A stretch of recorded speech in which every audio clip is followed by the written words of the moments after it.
to fight through school. And I was the one staying up to 2 o'clock in the morning studying and still struggling. I'm a horrible test taker. Horrible test taker.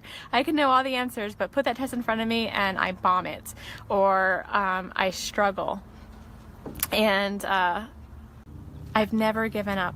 A lot of you know my part of my story, my health challenges, bad relationships, things that could have knocked somebody down completely hardcore. But the thing is I believe that everything in life happens for a reason, and I also believe people are placed in our life for a reason. And I remember when I went through something major in my life, good relationship, gone bad, and I remember coming out feeling the weakest I've ever felt in my life. Like I was no good, I wasn't good enough. My insecurities got deeper, stronger, and I felt like I was not worthy of anything. Through that, I've met so many people in my life that helped me through all of that, helped me build my confidence, helped me. You just have to surround yourself with people that want better for you, just like they do for themselves. And if you do that, like, you're on top of the world when you have people that you surround yourself with that make you better. Like, they don't bring the bad out of you, they bring the good out of you. And from that point on, I fought like hell. I worked my tail off. I busted my butt. I was never a big dreamer, so to think, because my insecurities brought me down. But I remember when I was single for a long time, and my goal was to buy a house. I was tired of paying someone else's mortgage because, that's what you do when you rent. And I wanted to buy a house. And I wanted to buy a house that I could resell one day and make a profit off of. And so I worked and worked and worked and worked. I lost a lot of friends because a lot of my friends were still young. We were still young. And I was 25 years old when I built my first house. My family doesn't come from money. We always worked hard for what we had. And I bought my first house at 25 years old. And that was the biggest accomplishment I felt I've ever done, because I did it by myself. I did it by working my tail off for it. And I had that to show for it, The night air in Frederick, Colorado, felt eerily still on August 13, 2018. The porch light flickered faintly across the quiet suburban street as the hours crawled toward dawn. Inside the Watts family home, something was deeply wrong, though no one yet knew it. Shanann Watts' phone, her constant lifeline to friends and family, had gone completely silent. The last message she ever sent was a simple one: tired, loving, routine. It was meant for her best friend. But in hindsight, it reads like a whisper from the edge of life itself. By morning, Shanann's friends began to worry. She had missed a doctor's appointment and wasn't answering texts, a small thing, but deeply unusual for her. She was 20 weeks pregnant, a mother devoted to her two little girls, Bella and Celeste, and she never went off the grid. When her friend Nicole Atkinson drove to the Watts home, something about the stillness felt unnatural, the kind that makes the hair on your arms rise. Shanann's car was still parked in the garage. The children's car seats were inside. The house was locked, silent. Nicole made the call that changed everything. The 911 dispatcher took her trembling words as she begged someone to check on her friend. Moments later, officers arrived and knocked on the door of the perfect American family's home, a home that held the unbearable truth no one was ready to face. You're watching Sinister Tales. Before we continue, remember to like, subscribe, and share this story so more people can understand what really happened inside the quiet Colorado house. What investigators would uncover next would turn a missing person concern into one of the most chilling family murder cases in American history. In the bright daylight, the Watts family looked like the picture of American stability: a husband, a wife, 2 daughters, and a new baby on the way. Shanann Watts shared their life proudly on social media. Her videos showed laughter, bedtime routines, and her deep love for her husband, Chris.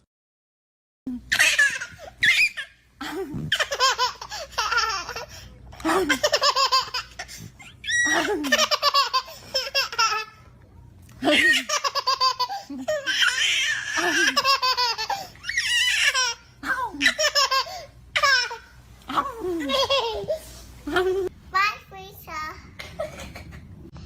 Bye, Freezer.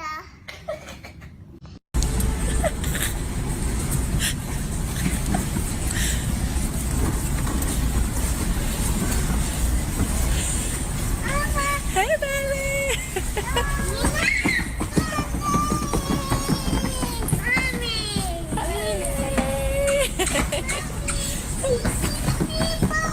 Yes, your popcorn? Do you want a brother or a sister? You want a little sister? Yeah. You want to be a big sister? Yeah. Yeah? Okay. Go, Cece. Go, Bella. Careful, Cece. You're going to get dizzy. You're going to get dizzy, Cece. You're going to get dizzy.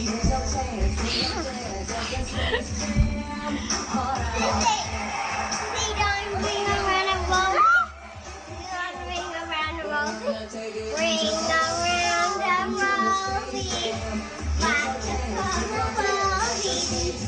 Ashes, ashes, we all fall down.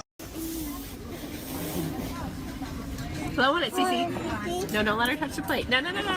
She called him her rock, the man she said she could always count on. Her posts glowed with gratitude and optimism, the kind that made other people believe in love again. But behind those perfect smiles was a quiet tension that no filter could soften. Shanann was driven, independent, and fiercely loyal. She built a successful business selling health products, often working long hours while caring for Bella and Celeste. Chris, by contrast, was quieter, the kind of man who stayed in the background of family photos, smiling faintly, never revealing much. Friends described him as calm, even passive, but those who looked closer sensed something else. A slow withdrawal. A strange distance. A man who, somewhere between the school runs and the dinner table, began living in another reality. By the summer of 2018, the marriage was strained. Shanann sensed that something in Chris had changed. She texted friends about his sudden coldness, his silence, the way his eyes no longer met hers. She told one friend she felt like she was sleeping beside a stranger. When she left for a business trip to Arizona, she hoped the distance might heal things. Instead, it marked the beginning of the end. As her plane descended back into Colorado, Shanann had no idea that Chris had already made a chilling decision. The house she would return to, the one filled with memories of her children's laughter, would soon become a silent monument to betrayal. Before we continue, take a moment to like, share, and subscribe to Sinister Tales. Your support helps uncover the real stories behind America's most haunting crimes. By early summer, small cracks in the Watts marriage had widened into quiet chasms. Friends noticed that Shanann's usual confidence had dimmed. She spoke more about exhaustion, confusion, and Chris's emotional distance. He had begun working out obsessively, changing his diet, and acting strangely protective of his phone. In her messages to close friends, Shanann wrote that she felt something was wrong, that he was not the same man she had married. What she didn't yet know was that Chris had started an affair with a woman from his workplace, someone who made him feel young and free from the responsibilities of marriage and fatherhood. While Shanann was away on business, she sent loving messages to Chris, trying to reconnect. But his replies grew shorter, colder, almost mechanical. He told her he didn't want another baby. He said he needed space.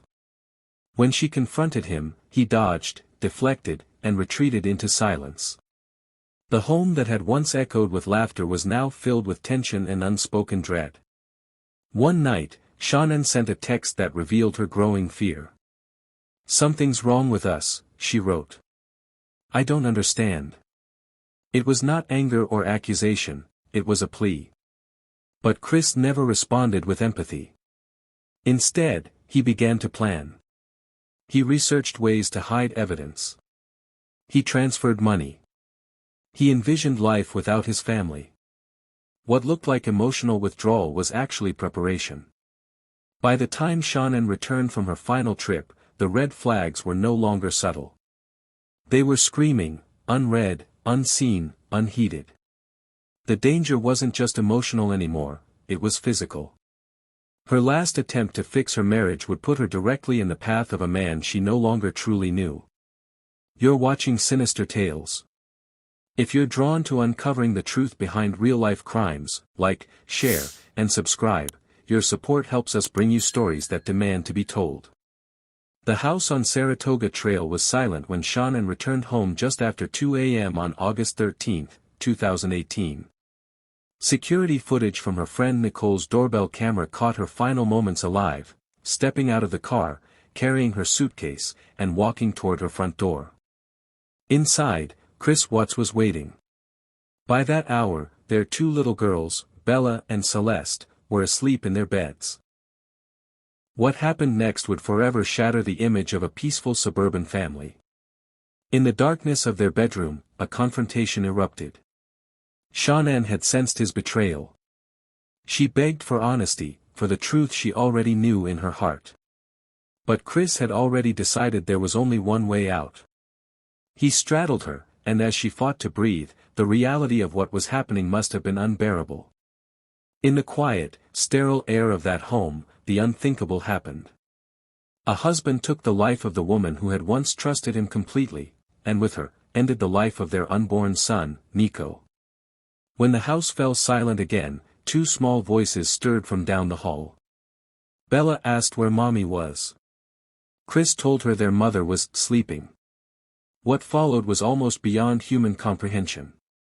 He wrapped Shanann's body in a sheet, loaded it into his truck, and carried his daughters out to the vehicle as well, still alive, still trusting him. Before dawn, the family's final ride began. He drove to an oil site owned by his employer, Anadarko Petroleum, a lonely, barren stretch of land surrounded by fields and rusting machinery. There, he buried Shanann in a shallow grave and placed Bella and Celeste into separate oil tanks. Each act was deliberate. Each choice erased a piece of the life he once had. You're watching Sinister Tales. To help us continue bringing justice to light, like, share, and subscribe. Your support keeps these stories alive. By sunrise, Chris Watts had already crafted his cover story. He texted coworkers casually, pretending nothing was wrong. He sent a message to Shanann's phone, knowing she would never read it, to create the illusion she was still alive. He even called her repeatedly that morning, staged attempts to look like a worried husband. When Nicole Atkinson arrived later, pounding on the front door, Chris seemed calm, detached. He told officers he had no idea where Shanann and the girls had gone. He said maybe she took the kids to a friend's house. His face showed confusion, but his eyes betrayed nothing. Police quickly sensed something off. The home felt staged, too neat, too still. Shanann's purse, keys, and phone were still inside. Her car, with the children's car seats, hadn't moved. It didn't fit. Within hours, investigators began treating the case as suspicious. Detectives canvassed the neighborhood, and a neighbor's security footage revealed something critical: Chris backing his truck into the garage at dawn, loading it for several minutes, then driving away. When the neighbor replayed the footage, Chris stood beside the screen, his body tense, his breathing shallow. After he left, the neighbor quietly told officers, something's not right with him. When Chris sat for questioning, his lies began to fray. He claimed they had an emotional conversation about separating. He even went on local news, pleading for his family's return, his arms crossed defensively as if holding the truth inside his chest. Right now around your house? Right now it's got K9 units, the sheriff's department. Everybody's like they're doing their best right now to figure out like if they can get a scent, see where they went. If they went on foot, they went in a car, or they went somewhere. And right now it's just like they've been on point. They're going through the house trying to get a scent, and hopefully they can pick something up to where it's going to lead to something. What happened? Your wife came home. Tell me what's. She came home from the airport 2 a.m. and I left around 5:15. She was still here, and like about 12:10 in that afternoon, her friend Nicole showed up at the door. Like I had texted Shanann a few times that day, called her, say, you know, but she never got back to me, but she wasn't getting back to any of her people as well. And that's what really concerned a lot of people, is like, if she's not getting back to her, like if she doesn't get back to me, that's fine, like she gets busy during the day, but she didn't get back to her people, which was very concerning. And Nicole called me when she was at the door, and that's when I came home. And then walked in the house and nothing was vanished. Nothing was here. I mean, she wasn't here. The kids weren't here. Nobody was here. What's your wife's name? Shanann, Shanann. What's your kids? Bella and Celeste. How do you spell Celeste? Celeste. How old are your daughters? 4, Bella's 4, Celeste is 3. And so, how many times did you try calling her? I called her 3 times, texted her about 3 times, just to say, you know, what's going on. Like cause after I called her and texted her once, it's like maybe she was just busy. Like she'd just gotten back, you know, like everybody's probably calling her from her trip. She just got back from Arizona, and I figured she was just busy. But when her friend showed up, that's what it was like. It registered like, all right, this isn't right. Do you think she just took off? Do you think? I mean, right now I don't even want to just like throw anything out there. Like, I hope that she's somewhere safe right. But when investigators found inconsistencies, they asked him to take a polygraph test. He agreed, and failed miserably. Confronted with the results, Chris finally broke down and confessed, though even then, he lied. He claimed Shanann had killed the children, and he had killed her in rage. The truth, uncovered through forensic evidence and his own later admission, was far darker. You're watching Sinister Tales. If you believe the truth should always surface, like, share, and subscribe to support deep, fact-based storytelling. Once Chris Watts confessed, the facade of the perfect family man crumbled overnight. He was arrested on August 15, 2018, and charged with multiple counts of first-degree murder, unlawful termination of a pregnancy, and tampering with human remains. As the charges mounted, public outrage spread across the country. The man who had once stood in front of cameras begging for his family's safe return was now the face of one of the most horrifying domestic crimes in modern America. The evidence was overwhelming: phone records, GPS data, and the haunting surveillance footage of Shanann walking into the house for the last time. Shanann's parents, Frank and Sandra Rzusek, were shattered. They had loved Chris like a son, had welcomed him into their family, trusted him with their daughter's happiness. Now they were left to bury not just Shanann, but their 2 granddaughters, and the unborn child who never had a chance to live. Their statements in court spoke of pain so deep it defied language. They said forgiveness was not theirs to give, only God's. And even so, they prayed that one day Chris would face what he had done, not in a courtroom, but in his conscience. The online world reacted with outrage and heartbreak. Thousands followed every new detail, haunted by Shanann's last social media posts, her laughter, her optimism, her words about family and love. To many, she became a symbol of how easily evil can hide behind normalcy.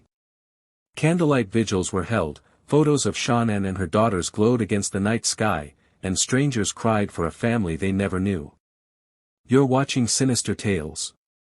If this story has touched you, like, share, and subscribe, not just for the story, but to honor the voices that can no longer speak for themselves.